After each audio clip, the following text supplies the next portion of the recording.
ബഹുമാനപ്പെട്ട നമ്മുടെ ഈ മീറ്റിങ്ങിൻ്റെ മുഖ്യ അതിഥി ശ്രീ സുരേഷ് സാർ, ഗ്രാമപഞ്ചായത്ത് പ്രസിഡന്റ് കുളത്തുപുഴ, ഗ്രാമപഞ്ചായത്ത് മെമ്പർമാരായ mister S Chandrakumar, miss Shareena Shanu, miss Isali Job, mister C സുബ്ലാഷ് Kumar, mister Joseph, mister Jayakrishnan, mister K M Ajmal, board മെമ്പേഴ്സായ mister Chandrakumar sir, John Nishitha sir, നമ്മുടെ സ്കൂളിൻ്റെ senior principal Jacob sir, school principal Rincy madam,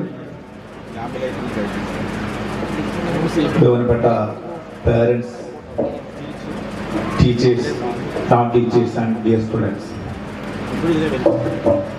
നമ്മുടെ സ്കൂളിൻ്റെ മൂന്നാമത് വാർഷികം ഔപചാരികമായി ഏതാനും നിമിഷങ്ങൾക്കുള്ളിൽ ഇവിടെ തുടക്കം കുറിക്കുന്നു.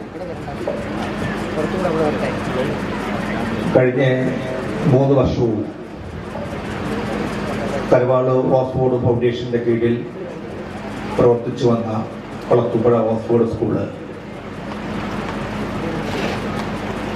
വളരെയധികം പരിമിതികൾ ഉണ്ടായിരുന്ന നമ്മുടെ സ്റ്റാർട്ടിംഗ് സമയം ഒരു പ്രത്യേക നിമിഷത്തിലാണ് കരവാള് ഓക്സ്ഫോർഡ് സ്കൂളിൻ്റെയും കൊട്ടാരക്കര കാർമൽ സ്കൂളിൻ്റെയും ഒരു ബ്രാഞ്ച് കുളത്തുപുഴ സ്റ്റാർട്ട് ചെയ്യുന്നത്. വളരെ ലേറ്റായിട്ട് സ്കൂൾ തുറക്കുന്ന ഒരു സമയത്താണ്, അതായത് മെയ് മാസം 20-ാം തീയതിക്ക് ശേഷമാണ് കുളത്തൂപ്പുഴയിൽ ഒരു സ്കൂൾ ആരംഭിക്കാൻ സ്കൂൾ മാനേജ്മെന്റ് തീരുമാനിക്കുന്നത്.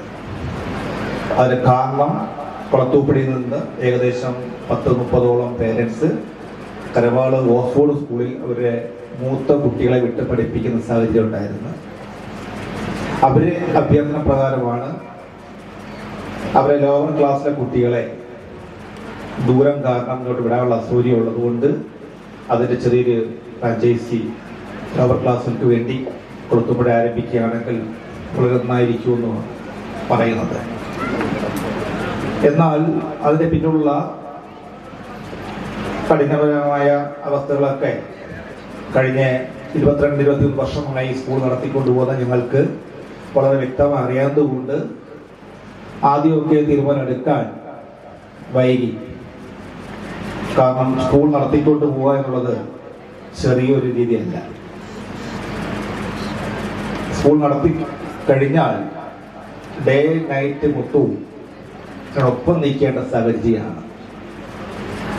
അതായത് 22-23 വർഷം പൂർത്തീകരിക്കുന്ന 2 സ്കൂൾ നമുക്കുണ്ട്. 2 സ്കൂൾ സീനിയർ സെക്കൻഡറി സ്കൂളുകളാണ് കുളത്തുപുഴി, കരവാളൂരും കൊട്ടാരക്കരയും. 21 വർഷവും നമ്മൾ മാനേജ്മെന്റ് അതിന് പിന്നിൽ പ്രവർത്തിച്ചതിന്റെ ഒരു കാരണത്താൽ അല്പം ആലോചിക്കേണ്ടി വന്നു കുളത്തുപുഴി സ്റ്റാർട്ട് ചെയ്യാൻ. പിന്നെയും പേരൻസിന്റെ ഒരു നിർബന്ധം വന്നപ്പോഴാണ് ഒരു കെട്ടിടം വാടകയ്ക്കെടുത്ത് നമ്മൾ ആരംഭിക്കുന്നത്. അന്ന് 23 കുട്ടികളെ കൊണ്ട് നമ്മൾ ആ വർഷം സ്റ്റാർട്ട് ചെയ്യുന്നു. പിറ്റേ വർഷം 50ഓളം കുട്ടികളായി. അത് പിന്നീട് 250ഓളം കുട്ടികൾ ആവുന്ന ഇന്നത്തെ ഒരു സ്കൂള് 2 വർഷക്കാലം വാടക കെട്ടിടത്തിൽ നിൽക്കുകയും 3-ാം വർഷം ആയപ്പോൾ നമുക്ക് തന്നെ അവിടെ ഉൾക്കൊള്ളാൻ കഴിയാത്തൊരവസ്ഥ വന്നപ്പം അത് വിപുലമായൊരു സജ്ജീകരണത്തെ കുറിച്ച് ആലോചിക്കേണ്ടി വന്നു. അങ്ങനെയാണ് ആ നിന്ന സ്കൂളിൽ നിന്ന് 200 മീറ്റർ മാത്രമുള്ള ഈ വസ്തുവിലേക്ക് വരാൻ കാരണം. അത് ഞങ്ങൾ വാങ്ങുമ്പോൾ ഇതൊരു റബ്ബർ എസ്റ്റേറ്റ് ആയിരുന്നു. വഴി വളരെ പരിമിതമായ വഴിയായിരുന്നു. ഏകദേശം 2-2.5 മീറ്റർ വഴി മാത്രമേ ഉള്ളൂ. അപ്പൊ സ്കൂളിന്റെ ഭാഗമായിട്ട് വരുമ്പം അതൊന്നും പോരാ. നമ്മൾ ബിൽഡിങ്ങിൻ്റെയൊക്കെ അപ്രൂവലിന് വേണ്ടി പഞ്ചായത്തിലേക്ക് കൊടുക്കുമ്പം വിപുലമായ വഴികളും ഒക്കെ വേണം. വഴിക്ക് വേണ്ടിയുള്ള ആദ്യ പ്രയത്നവും പിന്നെ അത് വഴി കിട്ടി 5 മീറ്റർ ആക്കി കോൺക്രീറ്റ് ചെയ്ത് പിന്നെ ലാൻഡ് സംബന്ധമായ കാര്യങ്ങൾ ഇവിടെ അതൊരു പക്ഷേയുള്ള പേരൻസിനൊക്കെ അറിയാൻ പറ്റുന്നത്. അങ്ങനെ കഴിഞ്ഞ വർഷം സ്കൂൾ ബിൽഡിംഗ് നടക്കുമ്പം നിർമ്മാണം ആരംഭിക്കുമ്പം ഇവിടുത്തെ ചൂട് 44 ഡിഗ്രി ചൂടാണ്. പക്ഷേ ഗൾഫിലൊക്കെ ഉള്ളവർക്ക് വിഷയമൊന്നുമില്ലായിരിക്കും. കേരളത്തിൽ താമസിക്കുന്ന അല്ലെങ്കിൽ കുളത്തൂട് താമസിക്കുന്ന ആളുകൾക്ക് ഈ 44 ഡിഗ്രി ചൂട് ഫേസ് ചെയ്യാനുള്ളത് ഭയങ്കര പാടാണ്. ഈ ഒരു സമയത്താണ് ഇവിടെ സ്കൂൾ നിർമ്മാണം ആരംഭിക്കുന്നത്. ഏകദേശം ഒരു 2-3 മാസക്കാലം day and night full hard work ചെയ്യേണ്ടി വന്നു. ഇപ്പം നിങ്ങൾ കാണുന്ന ബിൽഡിങ്ങിൻ്റെ അതിൻ്റെ പകുതി ഭാഗം പൂർത്തീകരിക്കാൻ. ഒരു ഫ്ലോർ എന്ന് പറയുന്നത് ഏകദേശം 14,000 സ്ക്വയർ ഫീറ്റ് ഉള്ള കെട്ടാണ്. ഇപ്പം 95% നിർമ്മാണമാണ് ഇപ്പം നമ്മൾ ഈ കാണുന്നത്. അതിൻ്റെ പിന്നിലോട്ട് മുമ്പിലോട്ട് കുറച്ചടക്കം വണ്ടികളുടെ എല്ലാം ഈ ഇവിടെ വന്ന് നിൽക്കുന്നത് അതെല്ലാം ഇനി വരുത്തേ ഉള്ളൂ. 95-96% ഒരു നിർമ്മാണമാണ് പൂർത്തീകരിച്ചിരിക്കുന്നത്. അതിൽ വളരെ ആധുനിക രീതിയിലുള്ള ഒരു എഡ്യൂക്കേഷൻ, ഭയങ്കരമായ മാറ്റങ്ങൾ വരുന്ന ഒരു കാലഘട്ടമാണ് ഇനി വരാൻ പോകുന്നത്. വരുന്ന 10 വർഷവും 15-20 വർഷവും വിദ്യാഭ്യാസ രംഗത്ത് വളരെയധികം മാറ്റങ്ങൾ വരുന്നു. ഇപ്പം തന്നെ ലക്ഷക്കണക്കിന് കുട്ടികൾ നമ്മുടെ നാട്ടിൽ നിന്ന് UK, ഓസ്ട്രേലിയയും കാനഡ പോലുള്ള രാജ്യങ്ങളിൽ ചെല്ലുമ്പോൾ നമ്മളെ കുട്ടികൾ പഠിച്ചതൊന്നും അവിടെ ആവശ്യമില്ല. കാര്യം നമ്മൾ 5 വർഷവും ഡിഗ്രിയും PGയും BEd, MEd, UGC, നെറ്റും JRF ഒക്കെ എടുത്ത് ചെല്ലുമ്പം അവർ പറയുന്നത് നിങ്ങളുടെ വിദ്യാഭ്യാസ രീതി പലപ്പോഴും കാലഹരണപ്പെട്ടയാണ്. ഇവിടെ നിങ്ങൾ തുടർന്ന് ജോലി ചെയ്യുന്നെങ്കിലോ പഠിക്കുന്നെങ്കിലോ ഞങ്ങളുടെ ഡിഗ്രി കോഴ്സുകൾ എടുക്കാൻ ബാധ്യസ്ഥരാണ്. വീണ്ടും 25-30 ലക്ഷം രൂപ കൊടുത്ത് നമ്മൾ എന്ത് ചെയ്യുന്നു? നമ്മുടെ കുട്ടികൾ അവിടെ വിദ്യാഭ്യാസം നേടും. അപ്പൊ ഇത് ഒരുപക്ഷെ നമ്മുടെ ഒന്നും വിഷയമല്ലത്. നമ്മുടെ വിഷയമല്ലെന്ന് വെച്ചാൽ നമ്മുടെ ഗവൺമെന്റ്, കേന്ദ്ര ഗവൺമെന്റ് ആവാം, സെൻട്രൽ ഗവൺമെന്റ് ആവാം, ഇപ്പോൾ നമ്മളെ പണ്ടോട്ടെ പഠിപ്പിച്ചു വന്ന ഒരു ട്രഡീഷണൽ രീതി അതായിരിക്കാം. എന്നാൽ ഇപ്പോൾ ഗവൺമെന്റ് എല്ലാം, സ്റ്റേറ്റ് ഗവൺമെന്റും സെൻട്രൽ ഗവൺമെന്റും ഒക്കെ വളരെ വിജിലന്റ് ആണ്. കാര്യം ലോകത്ത് ഏറ്റവും കൂടുതൽ ജനസംഖ്യ ഉള്ള രാജ്യമാണ് ഇന്ത്യ. വരുന്ന 25 വർഷം കഴിയുമ്പം 175 കോടി ആളുകളാവുന്ന ഇന്ത്യയിലെ ജനസംഖ്യ ഇന്ന് നമ്മൾ എംപ്ലോയ്മെന്റ് ഓഫീസ് രജിസ്റ്റർ ചെയ്ത് നിൽക്കുന്ന മാതിരി ലോക രാജ്യങ്ങൾ ഇന്ത്യയുടെ മുന്നിൽ ഇന്ത്യയുടെ മാൻ പവറിന് വേണ്ടിയിട്ട് ക്യൂ നിൽക്കും. അത് ഡോക്ടർ ആവാം, എഞ്ചിനീയർ ആവാം, സയന്റിസ്റ്റ് ആവാം, ടീച്ചേഴ്സ് ആവാം, നേഴ്സന്മാരാവാം, ആരും ആവാം. അപ്പൊ ഈ ഒരു ബോധ്യം നമ്മുടെ government, central and state government മനസ്സിലാക്കിയ അടിസ്ഥാനത്തിലാണ് വിദേശ യൂണിവേഴ്സിറ്റികളെ നമ്മുടെ രാജ്യത്തേക്കും നമ്മുടെ നാട്ടിലേക്കും ഒക്കെ ഇൻവൈറ്റ് ചെയ്ത് കഴിഞ്ഞു. വിദേശ യൂണിവേഴ്സിറ്റികളെ.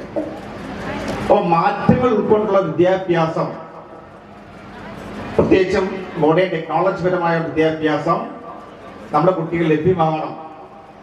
അപ്പൊ അത് ഉൾക്കൊണ്ടുകൊണ്ടാണ് നമ്മുടെ സ്കൂൾ മാനേജ്മെന്റും നമ്മുടെ കരവാളൂരും കൊട്ടായക്കരയും ഇൻട്രൊഡ്യൂസ് ചെയ്യുന്ന AI, റോബോട്ടിക് ലാബ് ഉൾപ്പെടെയുള്ള, അല്ലെ വിർച്വൽ റിയാലിറ്റി ക്ലാസ് റൂം ഉൾപ്പെടെയുള്ള, അല്ലെ ലാംഗ്വേജ് ലാബുകൾ, ലാംഗ്വേജ് വിദേശ ഭാഷ പഠിപ്പിക്കുന്ന, ഇംഗ്ലീഷും ജർമ്മനും അടക്കം ഭാഷ പഠിപ്പിക്കുന്ന ലാംഗ്വേജ് ലാബ് ഇംപ്ലിമെന്റ് ചെയ്തുകൊണ്ട് പുതിയ വിദ്യാഭ്യാസ രീതി നമ്മുടെ ഈ സ്കൂളിലും ഇപ്പോൾ വരും വർഷങ്ങളിൽ കുട്ടികൾക്ക് ലഭ്യമാണ്.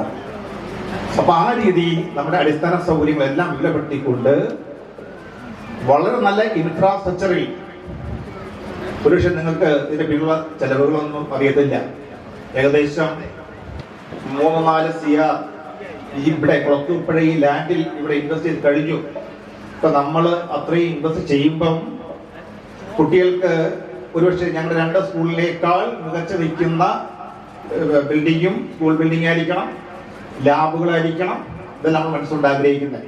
കാര്യം ഇനി ഇവിടെ പഠിക്കുന്ന കുട്ടികൾ ഇതിലും നല്ല സൗകര്യമുള്ള തലങ്ങളിലേക്ക് പോകുമ്പം അവർ പുറത്തള്ളി പോകരുത്. ഒരു നീറ്റ്നസ് ആയാലും എല്ലാ കാര്യങ്ങളും നമ്മൾ ആ രീതിയിലാണ് നോക്കുന്നത്. അവരെ ക്ലാസ് റൂമുകൾ ഒക്കെ വളരെ നല്ല രീതിയിൽ ക്രമീകരിക്കുന്നു. അപ്പൊ ഇതിന് പിന്നിലുള്ളത് നമ്മുടെ സ്കൂൾ കൊണ്ട് ഉദ്ദേശിക്കുന്നത് ഈ നാടിനും ഈ രാജ്യത്തിനും ഒക്കെ നാളെയുടെ വാഗ്ദാനമാകുന്ന ഈ കുട്ടികൾ, ഓരോ കുട്ടിയും ഓരോ അച്ഛനമ്മമാരുടെയും സ്വപ്നങ്ങളാണ്. നല്ല കലാലയത്തിൽ നിന്ന് മൂല്യമുള്ള വിദ്യാഭ്യാസം അവർക്ക് ലഭിക്കുമ്പം ഈ നാടിന്റെയും അവരുടെ ഭവനത്തിന്റെയും ഒക്കെ യശസ് ഉയർത്തുന്ന വിദ്യാഭ്യാസമായിരിക്കണം ഓരോ സ്കൂളും അധ്യാപകരും അവർക്ക് പങ്ക് നൽകേണ്ടത്. ഇവിടെ തന്നെ ഇന്ന് ഈ വേദിയിൽ വളരെ അഭിമാനപൂർവ്വം എത്തിയിരിക്കുന്ന 2 വിദ്യാർത്ഥികൾ ഇവിടെ വന്നിരിക്കുകയാണ്.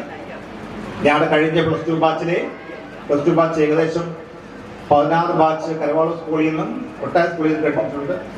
അത് കരവാളൂർ സ്കൂളിലെ പ്ലസ് ടു ബാച്ചിലെ 2 കുട്ടികളും JEE എൻട്രൻസിനകത്ത് 99% സംതിങ് സ്കോർ നിലനിർത്തി അവരെ അടുത്ത IIT ലെവലിലോട്ട് എത്തുന്ന കുട്ടിയും സീറ്റ് തിരുവനന്തപുരത്ത് പഠനം ആരംഭിച്ച കുട്ടികളും ഒക്കെ ഒരുപക്ഷെ രക്ഷിതാക്കളോടുണ്ട്.